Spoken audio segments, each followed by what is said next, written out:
Good morning. It is Thursday, so you know what time it is. And if you don't know what time it is, you have tuned in to the Thursday at 9 a.m. release of the Commander's List, where I list, and I being Silicon Valley Coins, my business, lists 9 different really nice collector coins and investment type coins for your perusal and purchase. So if you want to hit the subscribe button, I'd be very appreciative of that. If not, just enjoy it and enjoy it every week. And then when you finally realize like, hey, this is really cool, the content, then hit the subscribe button.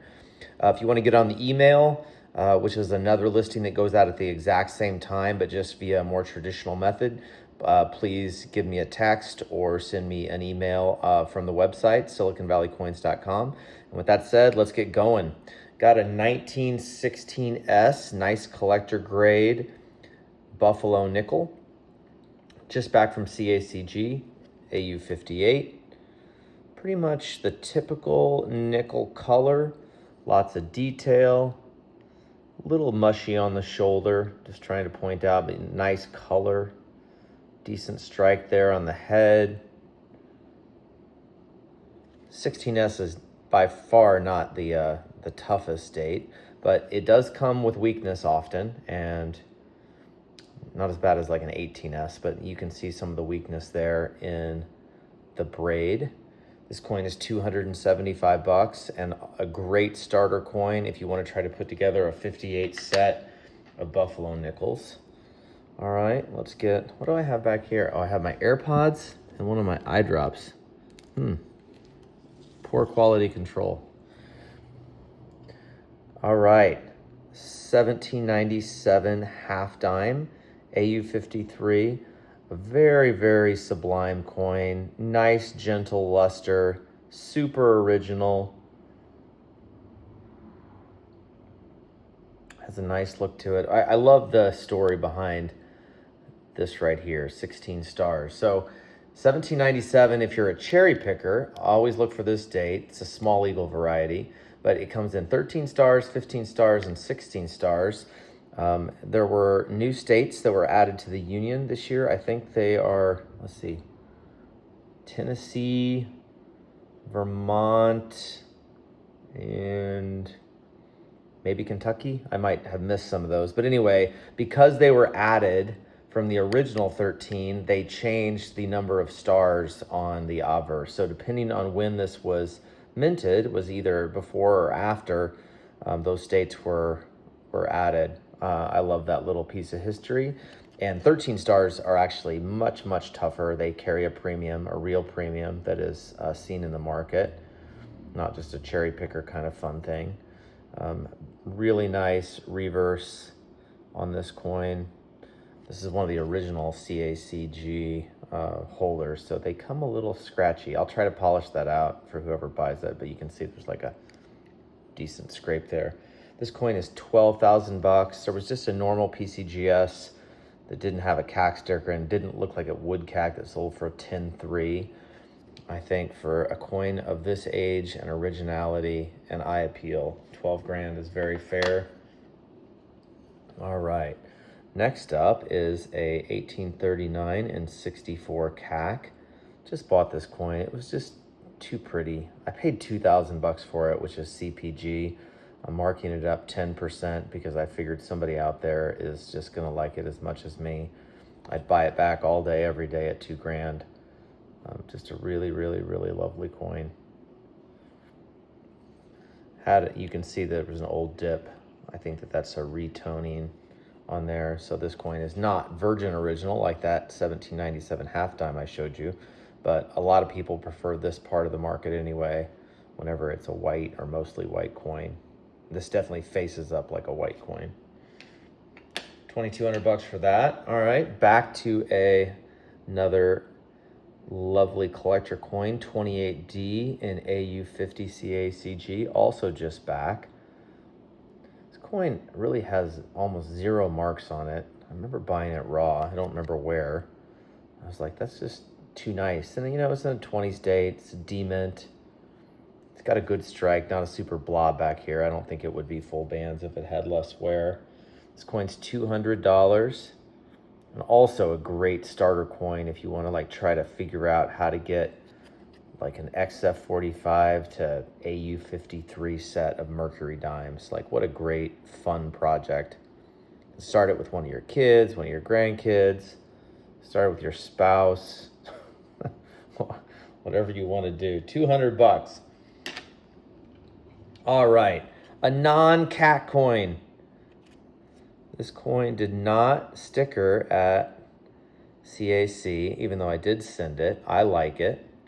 I can understand why they didn't. You know, it's just luster is not super strong here, although there's really no wear, and you get a little discoloration and what they would probably call stacking friction on this coin. You know, so I get it, but this came out of that same group of the seeded halves as I sold yesterday, or last week, excuse me, last Thursday. And the coin is just so virgin original. These were in manila envelopes, and the color is really nice. Blues, roses, oranges. That too right there, look at that. See a little tiny little bit of friction? Maybe CAC would allow that in a 62, but I don't think they would want to allow that in a 63. Either way, this coin is 1,750 bucks. And for how original and eye appealing it is, I think it's a great deal. Although I say that about a lot of the coins. All right, 35D, I just bought this at a show. Just a really sublime 64 plus. It looks like this coin's like a dip away from a 65. Soft luster, that's probably why they called it what they did, because it wasn't blazing luster. But I mean, very clean axis here. Really nice, very clean, right obverse field. The sun is nice. I mean, come on. There's no reason why that coin couldn't be a gem. $675 for this. All right. One of my favorite coins coming up here. And it looks like I'm missing a coin. I might have to run and try to find what I did with it. This is an 1894 Morgan dollar in a two-piece old PCGS holder, VF30. Really choice for the grade. I love 1894s. I see them with a lot less frequency than I see 93Ss. Obviously, I see them in mint state a lot more than 93Ss. They only have 10,000 more minted than an 1893S, and they trade at multiples lower. This is going to make somebody very, very happy. 1,250 bucks for this coin. Vintage holder, CAC sticker, perfect shape on the holder, and a really cool date and good eye appeal on a key date Morgan. All right, I gotta find this 1909. Stand by.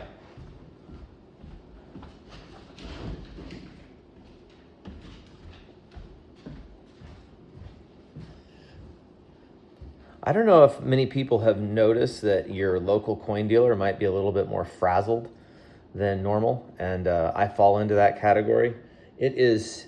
I'm finding myself working very, very late, many days, just trying to handle even the metal that's coming through, just gold and silver bullion, and the churn is definitely making my brain hurt a little bit. So I apologize that I did not have this over here, but I just took this 1909, one of my favorite $5 dates that kind of, I think I look for a little bit more than the standards 11s, 12s, 13s. Took this in trade. I traded a 1916S half eagle that was really pretty to a collector that wanted it, and took this in trade. So anyway, you know, this is more of a product coin, but at the same time, it's a nice piece. It's got nice color. It's CAC stickered. People love to collect them in this grade. And at $1,575, what is that, like $400 over melt or something like that? 425 or 50. Just a great put away coin that's always gonna hold its value given the gold. All right, and then finishing off with a cool little Swiss piece. So if you don't know much about Switzerland, it was mainly formed from a mixture of areas of different people that spoke different languages around southern Germany, northern Italy, and like, I guess it'd be southeastern France. So a lot of history there. They had cantons, so these are called cantonals, and the various cantons, in this case Geneva, would make their own coins, and they made them very, very well, as you might expect from the Swiss people. And they adopted the French numbering, so everything's in centimes. Although that changed a little bit whenever they became a confederation of what they are today. Got an old sticker on there, 150. I'm not selling it for 150, but not too much more. This was $225. It's a fun project to start, to kind of collect one coin from each canton. I love Swiss stuff. They got some neat stuff. This more German eagle, and then a key. I don't know. I should. That's light. Yeah. My French, etc., is not great, and my German. So anyway, $225 for this cool little Geneva piece. And with that, we are through 9 coins. Hope you enjoyed this week's list. Offer me coins, folks, if you have them. If you don't know how to get in touch with me, go to the website and you can find it. Like I said before, hit the subscribe button. There's a lot of cool stuff. I love this freaking Morgan. And until next week, happy hunting.